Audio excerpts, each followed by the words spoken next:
नमस्कार दोस्तों, मैं हूं प्रसन्न मिश्रा और स्वागत है आपका द हिंदू के दैनिक हिंदी अनुवाद में। तो दोस्तों, आज तारीख है 14 फरवरी 2017। तो चलिए शुरू करते हैं। तो दोस्तों, एक छोटी सी खबर है कि जस्टिस कर्णन, जिनके के ऊपर अवमानना का नोटिस जारी किया गया था, तो उन्हें ये कहा गया था कि वो सोमवार को कोर्ट में पेश हों, लेकिन वो पेश नहीं हुए। सिर्फ इतना ही नहीं, उनका कोई वकील भी वहाँ पर पेश नहीं हुआ। तो हालांकि अभी क्या है कि उनको थोड़ी सी मोहलत दी गई है। उन्हें 3 हफ्ते का वक्त और दिया गया है और उनके खिलाफ एक अभी जमानती वारंट यानी कि बेलेबल वारंट जारी किया गया है। और उसमें ये कहा गया है कि 3 हफ्ते के अंदर वो अपना जवाब प्रस्तुत करें या कि कोर्ट में उपस्थित हों। तो देखिए वो क्या करते हैं। दोस्तों, अगली खबर ये है कि Karnataka amends new law to allow Kambala, यानी कि कंबाला को जारी रखने के लिए, कंबाला को अनुमति देने के लिए कर्नाटक ने क्या किया है कि पीसी एक्ट यानी पशु क्रूरता अधिनियम 1960 में परिवर्तन किया। यानी कि दोस्तों, ठीक वही कार्य किया है जो कि जल्लीकट्टू के संबंध में तमिलनाडु की विधानसभा ने किया था। तो यहाँ पे दोस्तों आपको बता दूं कि कंबाला एक ऐसा खेल होता है जिसमें कि भैंसों की रेस लगती है, भैंसों की दौड़ होती है। और हुआ क्या था कि पेटा ने इस पे अपनी एक याचिका दायर की थी कर्नाटका के हाई कोर्ट में, जिसके बाद कर्नाटका के हाई कोर्ट ने ये माना था कि इस खेल का आयोजन पशु क्रूरता अधिनियम 1960 का उल्लंघन है। इस खेल में पशुओं के ऊपर क्रूरता बरती जाती है, इसलिए इस खेल को बैन कर दिया जाए। तो हाई कोर्ट ने उसको बैन कर दिया था। तो अभी क्या हुआ है कि ठीक वैसा ही संशोधन जैसा कि तमिलनाडु में जल्लीकट्टू पर किया गया है, वही संशोधन यहाँ पर पीसीए में किया गया कर्नाटक की सरकार के द्वारा। ठीक, अब है क्या, अगर लगातार ऐसा ही होता रहा तो बहुत सारे ऐसे खेल जो कि पशु क्रूरता के कारण बैन थे, तो हो सकता है कि विभिन्न राज्य लोगों की मांग को देखते हुए नए कानून बना करके उन्हें क्या करें, लागू कर दें, चालू कर दें फिर से। तो दोस्तों, तकनीकी तौर पे देखा जाए तो किया क्या गया है, किया ये गया है कि कंबाला खेल को, जो कि पशु क्रूरता अधिनियम के अंतर्गत क्रूर माना गया था, तो उस खेल को ही उस पशु क्रूरता अधिनियम की परिभाषा के बाहर कर दिया गया। तो जब खेल का ही वो नियम ही परिभाषा के बाहर आ गया, तब फिर वो उसके ऊपर कोई नियम लागू नहीं होता, यानी कि उसको पहले से ही मुक्त एग्जेम्प्ट अपवाद की एक स्थिति प्रदान कर दी गई। तो देखिए अब क्या होता है। अब इसमें क्या है कि हो सकता है कि फिर से पेटा वाले सुप्रीम कोर्ट जाएं, तो अब क्या होगा वो तो आगे की बात है। हालांकि पेटा ने क्या किया है, पेटा ने इस बात का विरोध किया है, इस बात की आलोचना की है और उन्होंने कहा है कि ये पीसीए 1960 का पूरी तरीके से उल्लंघन है। तो दोस्तों, जब पीसीए में ही संशोधन हो गया तो पीसीए 1960 के उल्लंघन का अब कोई सवाल नहीं उठता। हालांकि पहले उल्लंघन था, लेकिन जब जब कानून ही संशोधित हो गया है और उस कानून में ही कह दिया गया कि अब ये क्रूरता नहीं है, तो अब कोई यहाँ पर पेटा के पास दलील नहीं बचती है कि वो दे करके उस चीज़ को सामने रखे। तो दोस्तों, आपको बता दूं कि जल्लीकट्टू के खिलाफ भी वहाँ पे एक कंपैशन अनलिमिटेड नाम की संस्था के वकील जब गए थे सुप्रीम कोर्ट में, तो उन्होंने भी यही कहा था कि ये पीसीए का उल्लंघन है। तो कोर्ट ने ये कहा कि चूंकि जब पीसीए ही संशोधित हो चुका है, तो फिर उसका ये उल्लंघन कैसे है। तो दोस्तों, यहाँ पे एक खबर और आ रही है कि high court notice to ex supreme court जज हु बैंड जल्लीकट्टू स्टेट। यानी कि आपको मुद्दा पहले बता देता हूँ कि जल्लीकट्टू पे बैन लगाने वाले जो जज थे, तो उनका नाम क्या, के एस राधाकृष्णन था, कि जिन्होंने 2014 में जल्लीकट्टू पे बैन लगा दिया था, तब वो सुप्रीम कोर्ट में जज थे। बाद में क्या हुआ कि पेटा ने उनके रिटायर होने के बाद उनको एक अवार्ड दिया, एक पुरस्कार प्रदान किया। अब क्या है कि जब वो पुरस्कार उन्होंने ग्रहण किया, तो कुछ लोगों ने जा कर के ये याचिका लगाई कि चूंकि उस मामले में पेटा जो था, तो पेटा एक पक्ष था सरकार के खिलाफ, तमिलनाडु की सरकार के खिलाफ, और पेटा ने ही बैन करवाया था अपनी याचिका लगा करके जल्लीकट्टू को। और बाद में किसी व्यक्ति का रिटायर होकर के पेटा से अवार्ड लेना, पुरस्कार लेना, इस बात को दिखाता है कि शायद उस वक्त इनके ऊपर पेटा का प्रभाव रहा होगा, यानी कि पेटा के इन्फ्लुएंस में आकर उनसे प्रभावित होकर के ही हो सकता है कि इन्होंने जल्लीकट्टू को बैन किया रहा हो। तो इस वजह से क्या था कि जब हाई कोर्ट में ये याचिका दायर की गई, तो हाई कोर्ट ने इस पर सुनवाई की और वो जो पूर्व सुप्रीम कोर्ट के जज थे जो अब रिटायर हो चुके हैं, तो उनको उन्होंने क्या किया, एक नोटिस भेज दिया और उनसे कारण पूछा कि आपने ये अवार्ड क्यों ग्रहण किया, क्या आप उस वक्त पेटा के प्रभाव में थे। तो है क्या दोस्तों कि यहाँ पे उन्होंने अपनी तरफ से ये प्रतिक्रिया दी। उन्होंने कहा कि आर्टिकल 124(7) ये कहता है संविधान का कि सुप्रीम कोर्ट का एक रिटायर्ड जज ना तो कहीं पर कोई मुकदमा लड़ सकता है और ना ही किसी कोर्ट के सामने पेश हो सकता है, ठीक। इसके अलावा वहाँ पर ये कहीं नहीं कहा गया है कि वो रिटायर होने के बाद कोई पुरस्कार नहीं ग्रहण कर सकता या कुछ नहीं कर सकता। ये उसके ऊपर जो रिस्ट्रिक्शंस हैं तो उनके अंतर्गत नहीं आते, यानी कि वो पुरस्कार ग्रहण कर सकता है और जो कार्य वो नहीं कर सकता है सो 124(7) के तहत वो उन्होंने नहीं ही किया है। तो सीधी सी बात है दोस्तों कि पुरस्कार ग्रहण करना तो संविधान के उसके अंतर्गत नहीं आता, 124(7) के अंतर्गत। तो उनके द्वारा अगर पुरस्कार ग्रहण कर लिया गया तो ये कोई गलत काम नहीं किया गया। तो इसी बात का संज्ञान लिया किसने, सुप्रीम कोर्ट ने, और वो जो हाई कोर्ट का आदेश था उसके ऊपर उन्होंने स्टे लगा दिया। तो दोस्तों अगली खबर ये है कि Jairam Ramesh takes money bill row to supreme court, यानी कि जयराम रमेश धन विधेयक संबंधी विवाद को सुप्रीम कोर्ट तक ले गए। तो दोस्तों मुद्दा क्या था, मुद्दा आपको ये बताऊं कि जो आधार अधिनियम बना है तो पहले आधार बिल आया, फिर वो पास होकर के आधार अधिनियम बना। तो आधार बिल जब लाया गया तो उसको किस तौर पे लाया गया, उसको धन विधेयक के तौर पे लाया गया। तो है क्या दोस्तों कि धन विधेयक, कोई विधेयक कब हो सकता है, तो तब हो सकता है कि जब ये कोई भी ऐसा विधेयक जिसमें कि कोई ऐसा प्रावधान किया गया हो जिससे कि भारत की संचित निधि के द्वारा उसमें पैसा दिया जाए, तो वो विधेयक धन विधेयक होता है, नंबर 1, ठीक। नंबर 2 ये है कि अगर धन विधेयक के संबंध में कोई संशय हो तो संविधान का अनुच्छेद 110 ये बोलता है कि लोकसभा अध्यक्ष का ये विवेकाधिकार है कि उस संशय को समाप्त करने के लिए वो तय करे कि वह विधेयक धन विधेयक है कि नहीं, ठीक। अगर लोकसभा अध्यक्ष ये बोल देता है कि वो विधेयक धन विधेयक है तो फिर कोई उसको टाल नहीं सकता है, ठीक।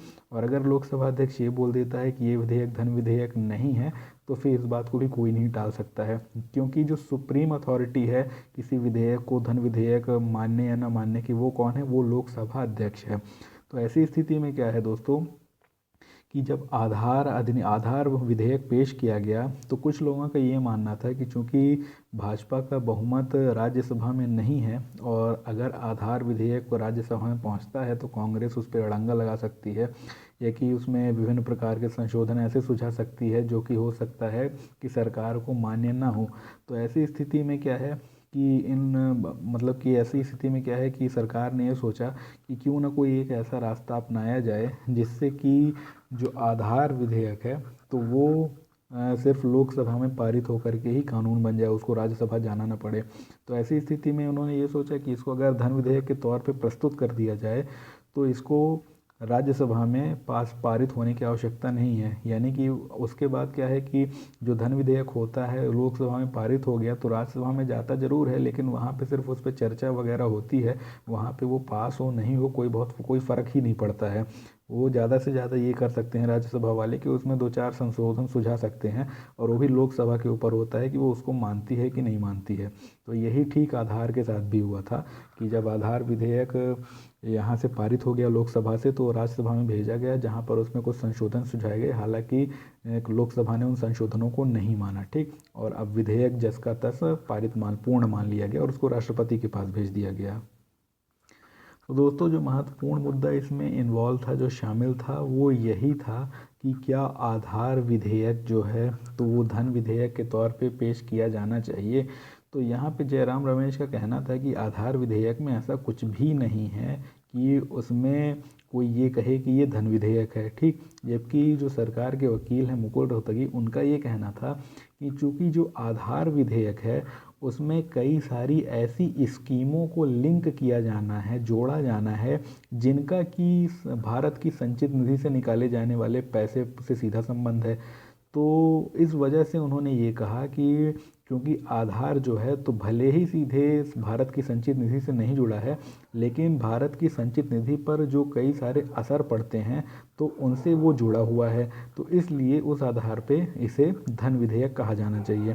फिर ऊपर से मुकुल रोहतगी ने ये कहा कि चूँकि जब संविधान का अनुच्छेद 110 ये बोलता है कि जो सर्वोच्च प्राधिकारी है किसी भी विधेयक को धन विधेयक बताने का वो तो लोकसभा अध्यक्ष है, तो उसमें फिर कोर्ट क्यों किसी प्रकार का हस्तक्षेप कर रही है। यानी कि जब संविधान ने ही ये कहा है कि उसके द्वारा किए लिए गए किसी भी निर्णय पे कोई भी आपत्ति नहीं दर्ज करेगा तो कोर्ट को आपत्ति नहीं करनी चाहिए। ठीक, तो ऐसी स्थिति में जो एक जज साहब बैठे थे तो उन्होंने क्या कहा, उन्होंने ये कहा कि हम मानते हैं कि संविधान में लिखा हुआ है कि सर्वोच्च प्राधिकारी लोकसभा अध्यक्ष है और उसके कहने के बाद किसी को अधिकार नहीं है कि वो ये तय करे कि वो विधेयक धन विधेयक था या नहीं।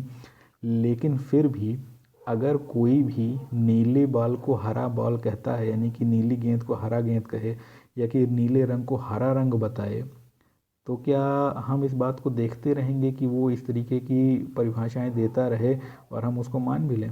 उन्होंने कहा कोर्ट का ये काम है कि अगर कोई नीले को हरा कहता है तो हम उसे बताएं कि नहीं भाई ये नीला है और नीला ये होता है, ठीक, ताकि उसको समझ में आए कि नीला क्या होता है। तो दोस्तों ये जो नीले हरे का पूरा वो था, ये एक तरीके से आर्ग्यूमेंट अक्सर चलते रहते हैं हाई कोर्ट सुप्रीम कोर्ट में कि जब जज किसी भी बात को प्रत्यक्ष तौर पे नहीं कहना चाहता तो ऐसे घुमा फिरा के कहता है। तो अब ये है कि ये कहना क्या चाहते थे जज साहब, ये जज साहब सीधे तौर पे ये कहना चाहते थे कि जो कोर्ट का काम है वो ये है कि किसी भी संविधान के अनुच्छेद में कोई भी चीज़ अगर अस्पष्ट है तो उसको स्पष्ट तरीके से सामने लाए, या कि अगर उसकी व्याख्या में कोई कमी है तो उसको पूर्ण करे। तो ये कहना था स्पीकर साहब का, वो जज साहब का, कि किसी विधेयक को धन विधेयक घोषित करने के लिए भी लोकसभा अध्यक्ष का विवेकाधिकार कम से कम कुछ ग्राउंड्स पर, कुछ आधारों पे, कुछ बिना पे आधारित होना चाहिए। यानी कि अगर बिना किसी कारण के ही वो किसी विधेयक को धन विधेयक बता देते हैं तो ये पूर्ण रूप से अनुचित है। तो उनका ये कहना था कि हम उन आधारों को स्पष्ट करेंगे जिन आधारों पे किसी विधेयक को क्या है धन विधेयक बताया जाए, और अगर उन आधारों का उल्लंघन होता है तब फिर भले ही वो लोकसभा अध्यक्ष के द्वारा धन विधेयक बताया गया हो सकता है कि सुप्रीम कोर्ट वहाँ पे कोई हस्तक्षेप कर दे। तो दोस्तों दरअसल पे निहितार्थ उनके कहने का ये था, लेकिन क्या है कि ये सब अखबार में छपा नहीं है तो आप शायद इसको निहितार्थ को नहीं निकाल पाते, तो मैंने आपको बता दिया। यहाँ पे दोस्तों एक शब्द आ रहा है, उसके संबंध में आपको बता देता हूँ। उस शब्द का नाम है लोकस स्टैंडाई। ठीक, तो दोस्तों सबसे पहले आप जानिए कि ये लोकस स्टैंडाई होता क्या है। तो दोस्तों जैसे कि आरटीआई जो है, तो आरटीआई सिर्फ वही लगा सकता है जो भारत का नागरिक है। यानी कि जैसे मैं हूँ या आप हैं तो आप किसी भी मुद्दे पर आरटीआई सूचना का अधिकार का एक आवेदन लगा सकते हैं। क्यों? क्योंकि हम भारत के नागरिक हैं। लेकिन अगर कोई विदेशी आए तो वो भारत में आकर के आरटीआई नहीं लगा सकता। क्यों? क्योंकि भारत का नागरिक नहीं है, और आरटीआई अधिनियम ये कहता है कि जो व्यक्ति भारत का नागरिक नहीं है वो आरटीआई से सूचना नहीं प्राप्त कर सकता। तो हम जो हैं तो हम लोकस स्टैंडाई होंगे किसी भी आरटीआई आवेदन के लिए, और जो विदेशी व्यक्ति है वो लोकस स्टैंडाई नहीं होगा किसी भी आरटीआई आवेदन के लिए। यानी दोस्तों जो लोकस स्टैंडाई होता है वो ऐसा व्यक्ति होता है जिसे कि कोई भी याचिका दायर करने का या कोई भी सवाल पूछने का कानूनी अधिकार प्राप्त होता है। ठीक, और जो लोकस स्टैंडाई नहीं होता है तो उसको कोई ऐसी याचिका दायर करने का या कोई भी सवाल पूछने का अधिकार प्राप्त नहीं होता। तो दोस्तों ऐसे ही बता दूं कि जो रिट पिटीशन है, यानी कि जो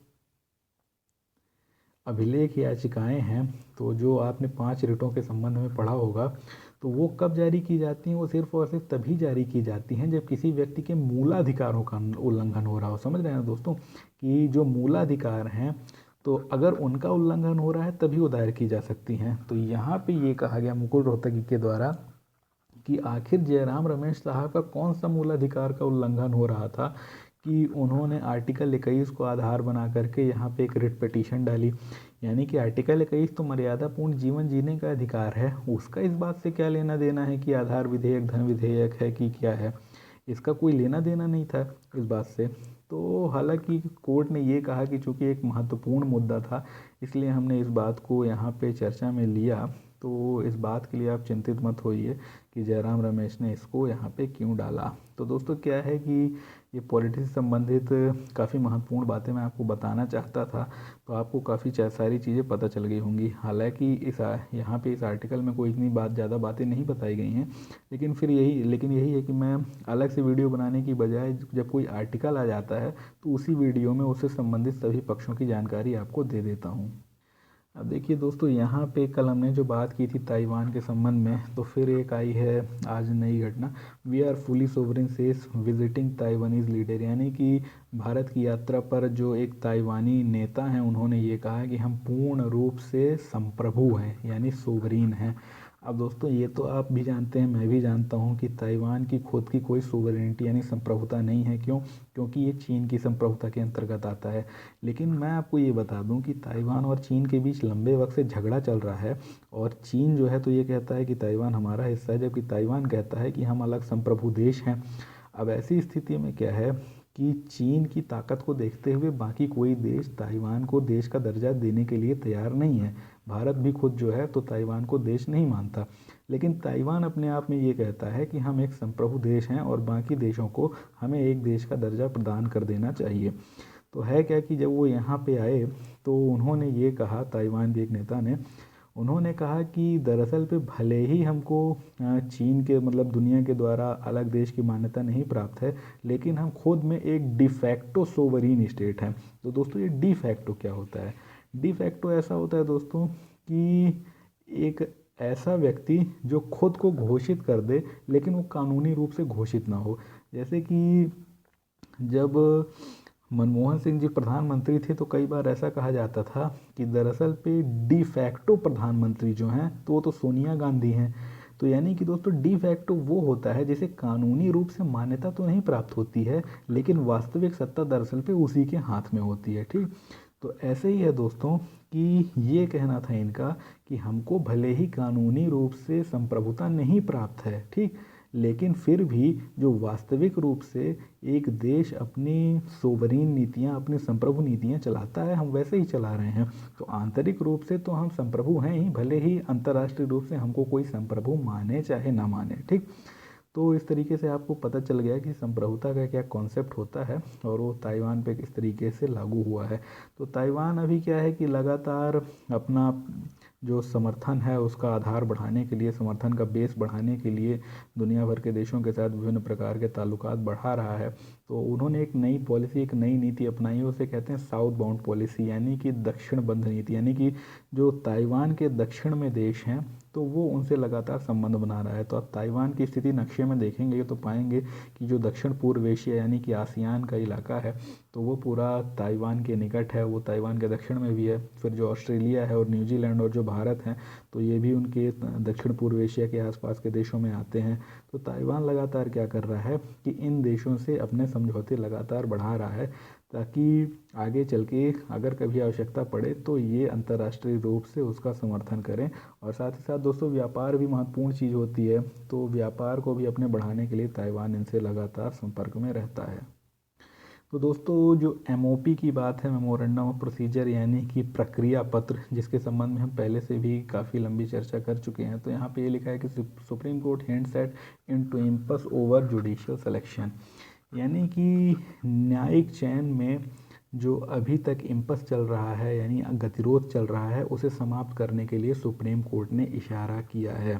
तो दोस्तों, ये पूरा मामला जो है तो ये कहाँ पे आकर के फंस गया है कि एनजेएसी के समाप्त होने के बाद क्या हुआ कि सुप्रीम कोर्ट ने खुद कहा था कि एक मेमोरेंडम ऑफ प्रोसीजर बनाया जाएगा जिसमें कि कॉलेजियन सिस्टम में सुधार किया जाएगा।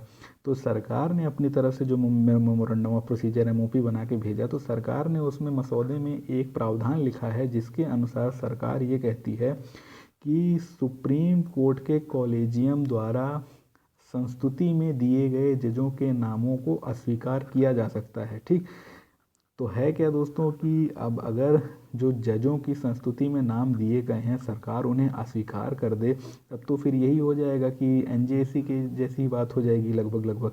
यानी कि सरकार के पास ये अथॉरिटी आ जाएगी कि अगर वो चाहे तो सुप्रीम कोर्ट के चुने हुए जजों को नियुक्त करे या कि फिर उन्हें रिफ्यूज़ कर दे। तो ये नहीं चाहती है सुप्रीम कोर्ट कि उनके हाथ में जजों की नियुक्ति को लेकर के जो एक सुप्रीम अथॉरिटी, सर्वोच्च प्राधिकार है, वो चला जाए और उसी बात को लेकर के बार बार सरकार और सुप्रीम कोर्ट का झगड़ा चल रहा है। तो देखिए दोस्तों, क्या है, अब अगर ये सुप्रीम कोर्ट इस बात को मान लेती है तो ठीक है, नहीं मानती है तो जो ये इम्पस है, जो ये गतिरोध है, तो ये लगातार चलता रहेगा। तो दोस्तों, यहाँ पे एक नई खबर है कि Jammu and Kashmir government launches e prison project, यानी कि जम्मू और कश्मीर की सरकार ने ई प्रिजन यानी कि ई कैद खाना परियोजना को लॉन्च किया है। तो प्रिजन मतलब दोस्तों होता है कैद खाना, ठीक, कैद खाना या जेल या ऐसा कुछ भी। तो है क्या दोस्तों कि ऐसा क्यों किया गया है? ऐसा इसलिए किया गया है क्योंकि ये कहा जा रहा है सरकार की तरफ से कि पिछले दिनों जो कश्मीर में घटनाएं घटी तो उसके दौरान काफ़ी सारे लोगों को जेल के अंदर बंद किया गया, तो जिसके कारण इस बात की आवश्यकता महसूस की जा रही है कि सरकार को ये बात की पूर्ण रूप से सही तरीके से हर वक्त जानकारी होनी चाहिए कि कब कहाँ कितने कैदी किस किस जेल में बंद हैं। तो उनका ये कहना है कि चूंकि अभी तक जेल में कौन कौन बंद है इसकी सारी प्रक्रिया कागज़ों पर ही लिखित होती है, कागजी दस्तावेजों पर आधारित होती है, और उन कागजी दस्तावेजों से सूचनाओं को इकट्ठा करने में काफ़ी समय लगता है। तो इसलिए उनका ये कहना है कि हम एक ऐसा इंटरनेट पोर्टल बनाना चाहते हैं जिसमें कि हम क्या करेंगे कि सारे जेलों में जितने भी लोग दाखिल होते हैं या कि वहाँ से रिहा होते हैं तो उन सब व्यक्ति का क्या होगा, एक डाटाबेस बना लिया जाएगा और उसका जो सर्वर होगा तो श्रीनगर में मंत्रालय में कहीं पर होगा।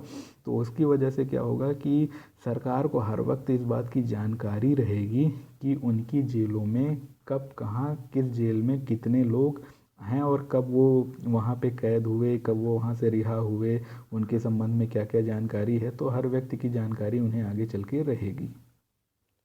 तो दोस्तों यहाँ पे अगली खबर ये है कि UN calls for urgent meet over North Korea's ballistic missile test, यानी कि संयुक्त राष्ट्र ने उत्तर कोरिया के द्वारा किए गए बैलिस्टिक मिसाइल परीक्षणों को लेकर के एक त्वरित मीटिंग यानी एक त्वरित सभा बुलाई है। तो उसके पीछे वजह क्या थी दोस्तों कि आपको पता है कि जो दक्षिण कोरिया और जापान है तो वो ठीक उत्तर कोरिया के निकट स्थित देश हैं और उनका लगातार उत्तर कोरिया से विवाद चलता रहता है। तो ऐसी स्थिति में अगर वो उत्तर कोरिया कुछ ऐसा परीक्षण करता है जिसमें कि कुछ ऐसी न्यूक्लियर आर्म्ड मिसाइलों को छोड़े जाने की क्षमता रखने वाली मिसाइलें हों, तो जाहिर तौर पे दक्षिण कोरिया और जापान को ये डर लगता है कि यार ये तो सनकी देश हैं, इसके मतलब जो तानाशाह हैं किम जोंग उन, वो तो एकदम सनकी आदमी है, कभी हो सकता है कि युद्ध वगैरह हो जाए तो कहीं वो आगे चल के छोड़ ही ना दे कोई न्यूक्लियर मिसाइल उनके ऊपर, इससे तो भारी तबाही हो सकती है। तो है क्या दोस्तों कि जो दुनिया भर के बड़े और ताकतवर देश हैं तो उनकी ये कोशिश होती है कि किसी भी ऐसे छोटे देश के पास परमाणु हथियार नहीं होने चाहिए या कि उसके पास कोई भी बहुत बड़ी मिसाइल टेक्नोलॉजी नहीं होनी चाहिए कि वो अपने से बहुत ज़्यादा दूर स्थित देशों को भी मिसाइल से निशाना बना सके। क्यों? क्योंकि ऐसा होने पर क्या है कि वो छोटा देश अगर वहाँ का जो शासक है वो सनकी है, तानाशाह है, तो वह ऐसी स्थिति में क्या कर सकता है कि उस चीज़ का दुरुपयोग कर सकता है। तो इनकी कोशिश ये होती है कि उसको वो चीज़ बनाने ही ना दिया जाए। तो इसी के लिए दोस्तों एक यूएन प्रस्ताव, यूएन संकल्प यानी कि यूएन रिजोल्यूशन भी बनाया गया है। तो यहाँ पर ये कहा गया है कि जो नॉर्थ कोरिया ने परीक्षण किया है तो दरअसल पे ये संयुक्त राष्ट्र के संकल्प का, यूएन रेजोल्यूशन का पूर्ण रूप से उल्लंघन है, और इसी बात को लेकर के यहाँ पे एक मीटिंग बुलाई गई। तो दोस्तों जो मीटिंग थी तो ये यूएसए, साउथ कोरिया और जापान के आग्रह पर बुलाई गई थी। और जब मीटिंग होती है तो फिर क्या होता है, अर्जेंट मीटिंग, तो फिर उसमें सभी को जाना पड़ता है। तो है क्या कि जो इसमें चीन और रूस के प्रतिनिधि गए थे तो उन्होंने भी जाकर के वहाँ पे इस बात की आलोचना की कि यूएन के प्रस्ताव का उल्लंघन है, ऐसा उत्तर कोरिया को नहीं करना चाहिए था। लेकिन हालांकि अगर मैं आपको अंदरूनी राजनीति के संबंध में बताऊं तो चीन जो है तो लगातार उत्तर कोरिया का कई मामलों में सपोर्ट करता है। और आपने देखा कि जिस तरीके से दक्षिण कोरिया में अमेरिका ने थॉड को लगा दिया, थॉड के बारे में मैंने आपको कल बताया था, तो उससे चीन की चिंताएं और ज़्यादा बढ़ गई। तो ऐसा भी हो सकता है दोस्तों कि जब अमेरिका ने यहाँ पे चीन की चिंताएं बढ़ाई हैं तो अमेरिका की चिंता बढ़ाने के लिए जो चीन है तो वो लगातार उत्तर कोरिया को प्रोत्साहन देता रहता है कि तुम कुछ ऐसा अनाप शनाप काम करो जिससे कि जो यूएस के एलाई हैं यानी कि जो साउथ कोरिया और जापान है तो उनके ऊपर कुछ दबाव बने। तो इसी से जब दबाव बनेगा तो जो दोनों की शक्तियां हैं वो काउंटर बैलेंस होंगी। यानी कि इनका ये सोचना है कि जो चीन वाले हैं ये सोचते हैं कि अगर हम इस तरीके से उत्तर कोरिया को भड़काते रहेंगे तो हो सकता है कि आगे चल के डर के मारे यूएस जो है तो थाड को दक्षिण कोरिया से हटा ले। तो देखिए आगे चल के क्या होता है, क्या घटनाक्रम होता है, वो तो आगे चल के ही पता चलेगा। तो दोस्तों अगली खबर ये है कि Hamas chooses hardliner as new leader in Gaza, यानी कि हमास ने गांजा में एक नए नेता को चुना है जो कि कट्टरपंथी हैं। ठीक, तो दोस्तों पहले तो आप जान लीजिए कि हमास क्या है। तो आपको पता होगा कि जो इज़राइल है तो इज़राइल बनने के बाद से वहाँ के जो मुस्लिम थे, जो कि अपने आप को फ़िलिस्तीनी मुस्लिम कहते थे, तो उनको डंडा मार मार के इजरायलियों ने क्या किया कि कुछ इलाकों में समेट दिया। वो इलाके आज क्या कहलाते हैं दोस्तों? वो कहलाते हैं वेस्ट बैंक और गाज़ा। तो है क्या कि ये जो इलाके हैं, जिन्हें कि अब फ़िलिस्तीनी इलाके कहा जाता है, और ये मांग करते हैं कि वेस्ट बैंक और गाज़ा को आज़ाद करके उन्हें एक अलग मुल्क फ़िलिस्तीन का दर्जा दे दिया जाए, पर इज़राइल उसके लिए तैयार नहीं है। तो इस मांग को लगातार कौन उठाता रहा है? हमास उठाता रहा है। तो दोस्तों सबसे पहले क्या था, एक पीएलओ हुआ करता था, फिलिस्तीन लिबरेशन ऑर्गेनाइजेशन, ठीक। तो जो पीएलओ था, तो वो कैसी थी विंग थी दोस्तों? वो एक राजनीतिक विंग थी, यानी कि वो राजनीतिक बातचीत के माध्यम से कोई समाधान सुलझाना चाहती थी। लेकिन है क्या दोस्तों, जो हमास है, तो हमास मुख्य रूप से क्या है? एक आर्मी विंग है, यानी एक ये फौजी विंग है। और हालांकि हमास जो है, तो हमास की अपनी एक राजनैतिक इकाई भी है, जो कि मतलब कि ठीक वैसे ही काम करती हैं जैसे कि पॉलिटिकल पार्टी से राजनीतिक पार्टियां काम करती हैं। लेकिन हमास की अपनी क्या है कि एक मिलिटेंट विंग भी है, यानी कि उनकी अपनी एक सैन्य इकाई भी है। और वो सैन्य इकाई क्या करती है दोस्तों?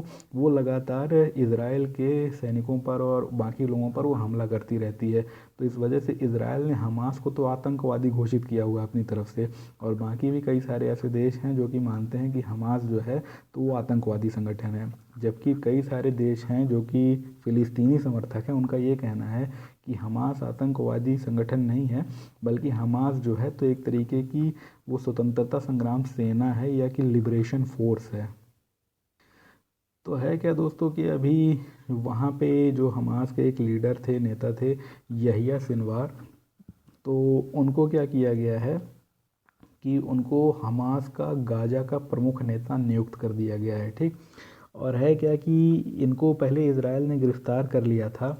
लेकिन होता क्या है दोस्तों कि जब इज़राइल ने इनको गिरफ़्तार किया था, तो इज़राइल के भी कई सारे महत्वपूर्ण लोग ऐसे थे, सेना के अधिकारी, जो कि युद्ध के वक्त हमास के कब्ज़े में आ गए थे। तो अदला बदली की गई थी।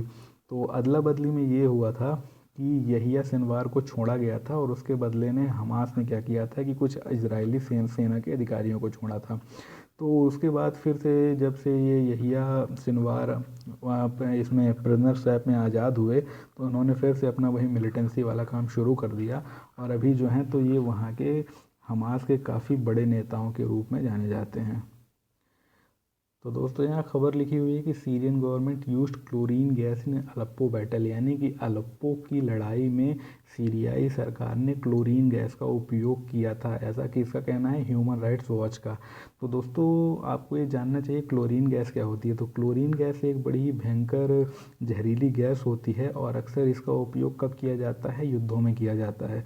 तो युद्धों में क्या होता है कि जब इस गैस को छोड़ दिया जाता है, तो जो भी व्यक्ति इस गैस के प्रभाव में आकर के सांस लेता है, तो उसके फेफड़े इत्यादि ख़राब हो जाते हैं और उसकी मृत्यु हो जाती है। लेकिन क्या है दोस्तों कि वर्तमान समय में जो एक नया प्रोटोकॉल है यूएन का, तो उसमें कोई भी देश किसी भी प्रकार के हालात में जहरीली गैसों का प्रयोग नहीं कर सकता, चाहे उनके बीच कितना ही बड़ा युद्ध क्यों ना हो रहा हो। क्योंकि अगर कोई देश जहरीली गैसों का प्रयोग करता है, तो इसे एक इंटरनेशनल प्रोटोकॉल यानी अंतर्राष्ट्रीय प्रोटोकॉल का उल्लंघन माना जाता है।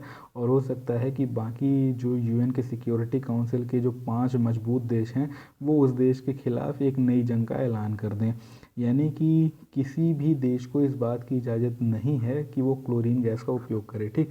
तो है क्या कि जो वैसे देशों की सेनाएं होती हैं, तो आमतौर पे इस चीज़ का उपयोग नहीं करती हैं, लेकिन आतंकवादी लोग अक्सर इन चीज़ों का उपयोग करते रहे हैं।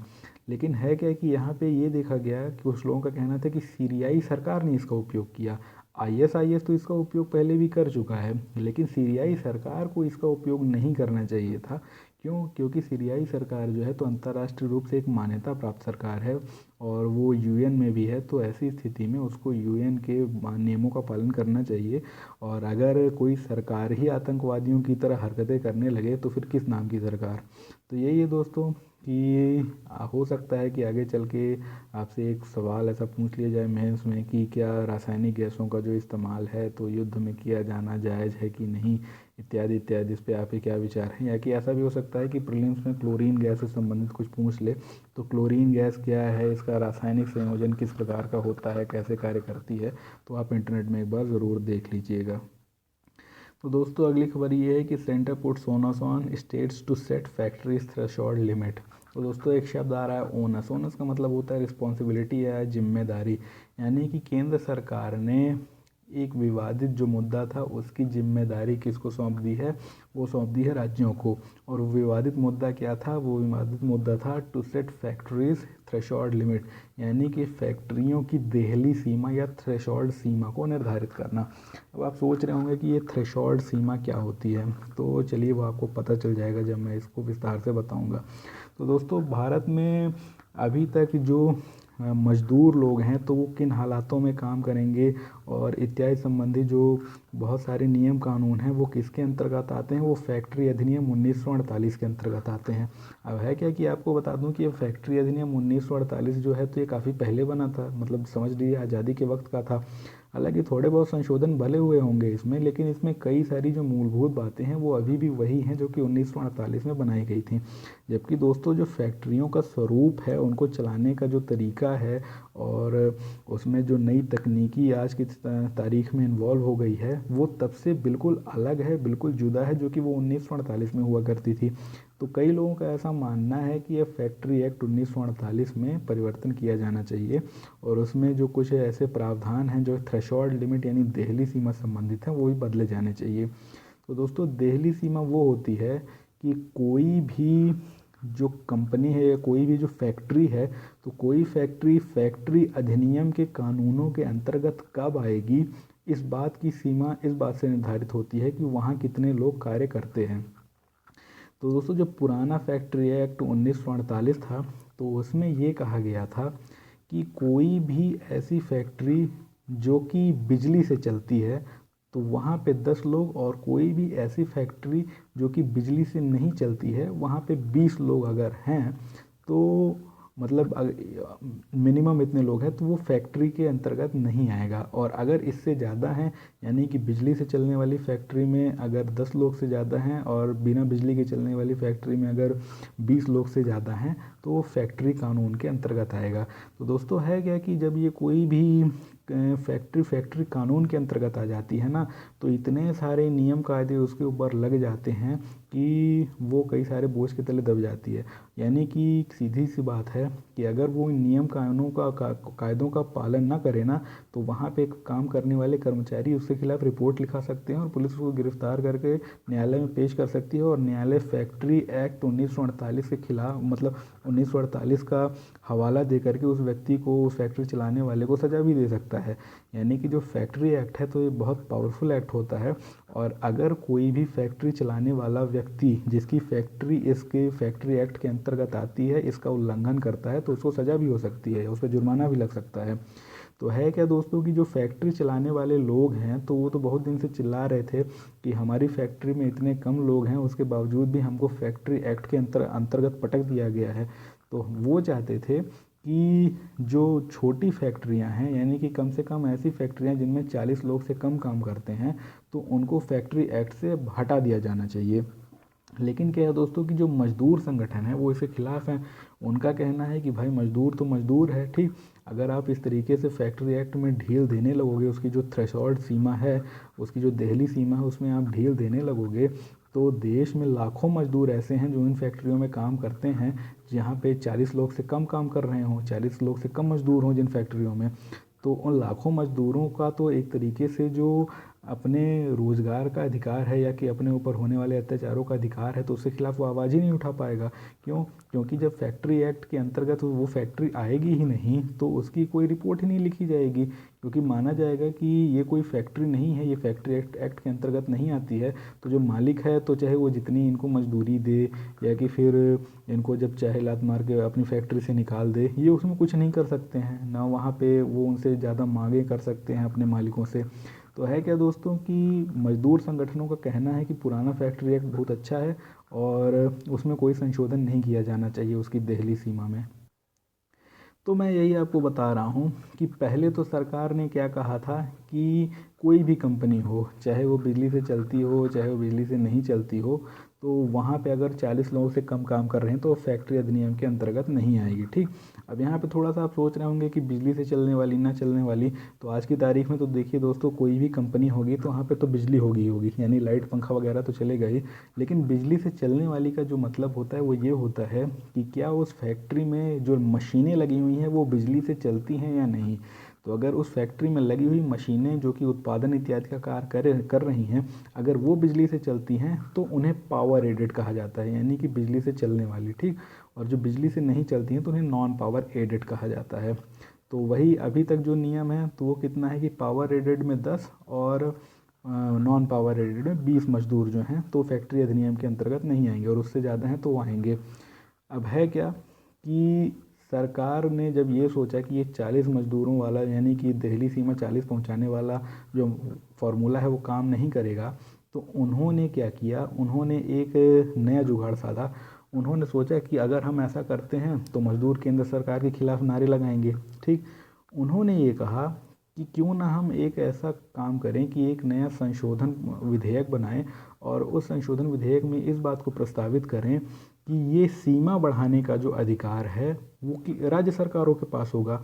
तो ऐसी स्थिति में ये है कि अगर वो सीमा बढ़ाई भी जाती है तो वो कौन बढ़ाएगा, वो सब बढ़ाएगी सीमा राज्य सरकार। तो जो पूरी तोहमत आएगी तो राज्य सरकार के ऊपर आएगी। जो मजदूर संगठन है तो वो उन राज्यों को गरियाएंगे जो कि उन सीमाओं को बढ़ाएंगे, यानी कि केंद्र की सरकार जो है तो एक प्रकार से अपनी जो उत्तरदायित्व है उससे मुक्त हो जाएगी, क्योंकि वो जो सारा का सारा बोझ है थ्रेशोल्ड सीमा तय करने का वो राज्यों के ऊपर चला जाएगा।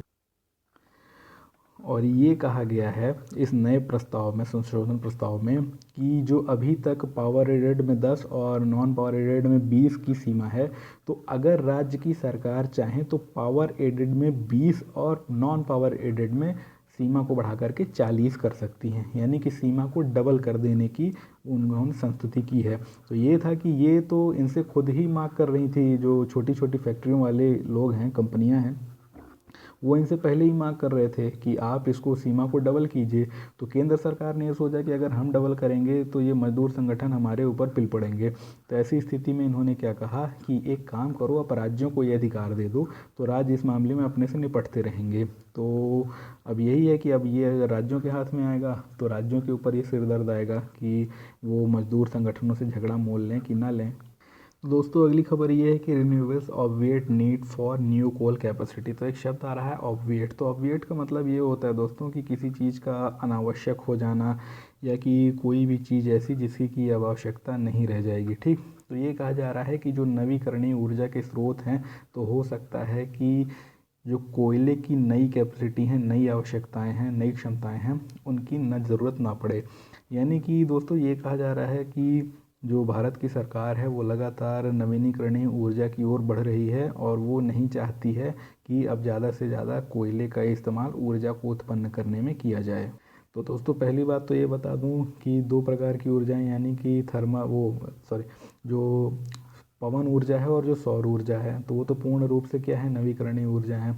दोस्तों एक जो न्यूक्लियर ऊर्जा है, यानी कि नाभिकीय ऊर्जा है, तो ये भी कैसी ऊर्जा है, ये ऐसी ऊर्जा है जिससे किसी प्रकार का कार्बन प्रदूषण यानी कार्बन उत्सर्जन नहीं होता है। ठीक, एक अन्य ऊर्जा है दोस्तों जो कि गैस प्लांट, यानी कि ऐसे पावर प्लांट जो कि नेचुरल गैस, प्राकृतिक गैसों से चलेंगे, तो उनकी भी एक योजना है। हालांकि इससे कार्बन डाइऑक्साइड तो उत्सर्जित होती है, लेकिन कोयले से जितनी होती है उतनी नहीं होती है। ठीक, और कोयले से क्या है दोस्तों कि फ्लाई ऐश निकलती है, जो जो राखड़ निकलती है वो और ज़्यादा खतरनाक होती है, लेकिन जो गैस प्लांट होते हैं उनसे कोई राखड़ इत्यादि नहीं निकलती है।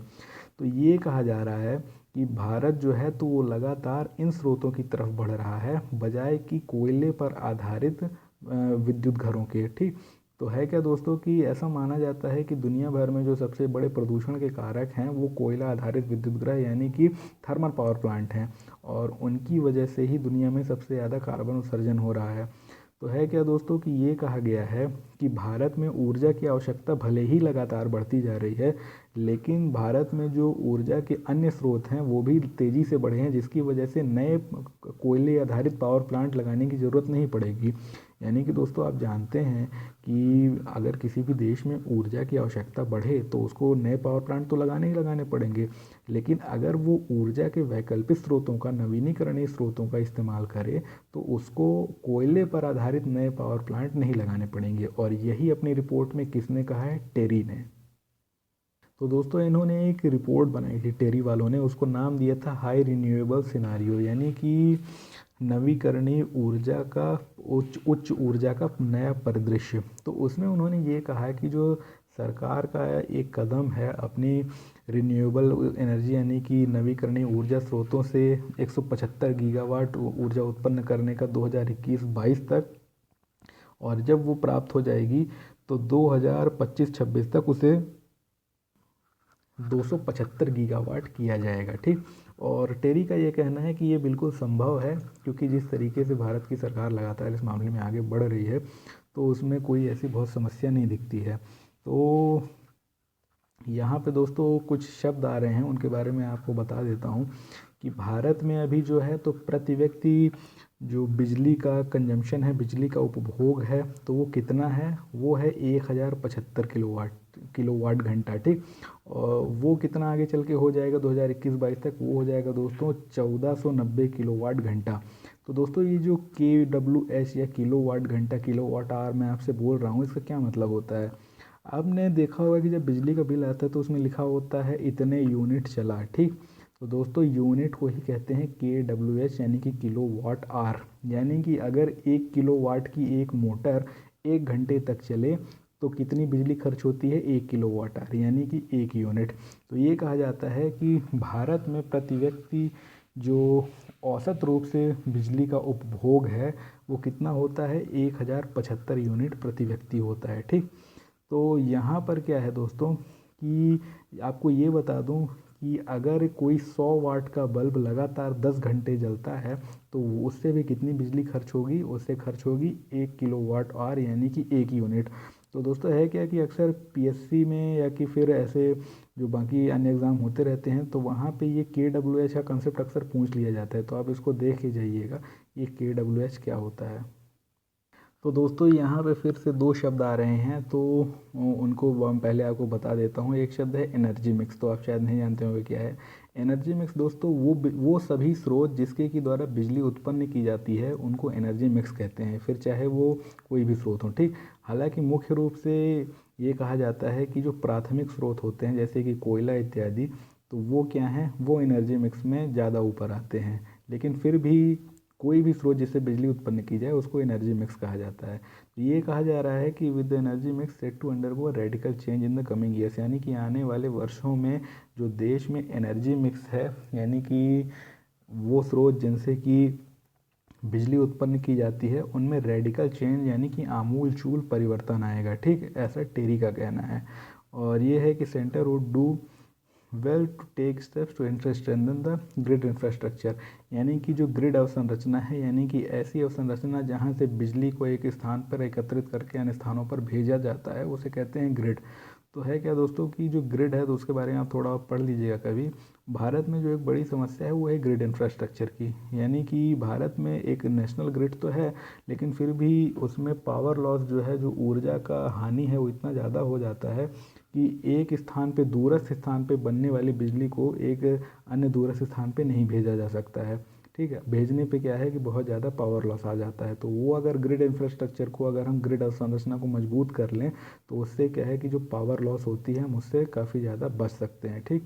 यानी कि आपको नहीं पता होगा कि जितनी बिजली पैदा होती है तो ट्रांसमिशन में यानी पारेषण में वो क्या होती है, उसकी 50% बिजली जो है तो उसी में रास्ते में ख़त्म हो जाती है, क्योंकि जो तार होता है तो उनमें प्रतिरोध होता है, रेजिस्टेंस होता है, जिसकी वजह से बिजली जो है तो उसी में ख़त्म हो जाती है, खर्च हो जाती है, ऊष्मा में परिवर्तित हो जाती है।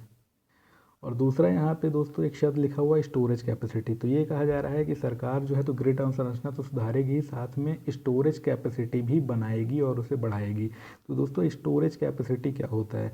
तो दोस्तों पहली बात तो ये बताऊँ कि स्टोरेज कैपेसिटी को आप ये मत समझ लीजिएगा जैसे कि आपके मोबाइल की बैटरी में होती है कि 2100 mAh की स्टोरेज कैपेसिटी। ठीक। स्टोरेज कैपेसिटी का ये मतलब नहीं होता। स्टोरेज कैपेसिटी का ये मतलब होता है कि जैसे कि मान लीजिए कि एक बांध है, उस बांध में कितना पानी भरा है। ठीक। यानी कि अगर एक बांध है और उस बांध में एक वाटर टरबाइन लगी है, पानी से चलने वाली टरबाइन लगी है, ठीक, और मान लीजिए कि वो 5 मेगावाट की टरबाइन है, तो उस बांध में उस टरबाइन को कितने घंटे तक चला पाने के लिए पानी है, इसे उस बांध की स्टोरेज कैपेसिटी कहा जाता है। ऐसे ही दोस्तों क्या है कि स्टोरेज कैपेसिटी ये है कि अगर कोई सोलर पावर प्लांट कहीं पे लगा है तो उस क्षेत्र में पूरे वर्ष में कितने दिन तक, कितने घंटे तक सूर्य का सीधा वो इंसोलेशन यानी सूर्यातप पड़ता है, तो वो उसकी अपनी स्टोरेज कैपेसिटी है। तो दोस्तों स्टोरेज कैपेसिटी का ये मतलब होता है कि उस पूरे स्थान में बिजली को पैदा कर पाने के लिए कितनी ताकत इकट्ठा है। क्योंकि यहाँ पे आप स्टोरेज कैपेसिटी का मतलब ये मत लगाइएगा कि वो बिजली बना करके कहीं बैटरियों में इकट्ठा कर ली जाएगी, ऐसा संभव नहीं है। क्योंकि जितनी बिजली की आवश्यकता है देश में, अगर अगर उतनी बिजली को हम बैटरियों में इकट्ठा करने की कोशिश करेंगे तो पूरा जो देश है बैटरियों से भर जाएगा, और इतनी बैटरी बनाना भी संभव नहीं है। तो स्टोरेज कैपेसिटी दोस्तों दरअसल पे क्या है कि एनर्जी मिक्स, स्टोरेज कैपेसिटी, ये सब टेरी ने बहुत तकनीकी शब्दों का इस्तेमाल किया है और द हिंदू ने जस का तस उनकी रिपोर्ट को यहाँ पे छाप दिया है। तो इस वजह से क्या है कि अगर आप साधारण दृष्टिकोण से इसको पढ़ने की कोशिश करेंगे तो आप इसका मतलब नहीं समझ पाएंगे। तो जब आप जाएंगे इंटरनेट पे सर्च करेंगे स्टोरेज कैपेसिटी क्या है, एनर्जी मिक्स क्या है, तो वहाँ पे ये सारी चीज़ें आपको काफ़ी गहराई में बताई गई होंगी तकनीकी विशेषज्ञों के द्वारा, ठीक, तब जा कर के आप इसको अच्छे तरीके से समझ पाएंगे। तो मैंने वहाँ पे इसको देखा था, अच्छे तरीके से पढ़ा था, इसलिए मैं आपको ये सब बता रहा हूँ।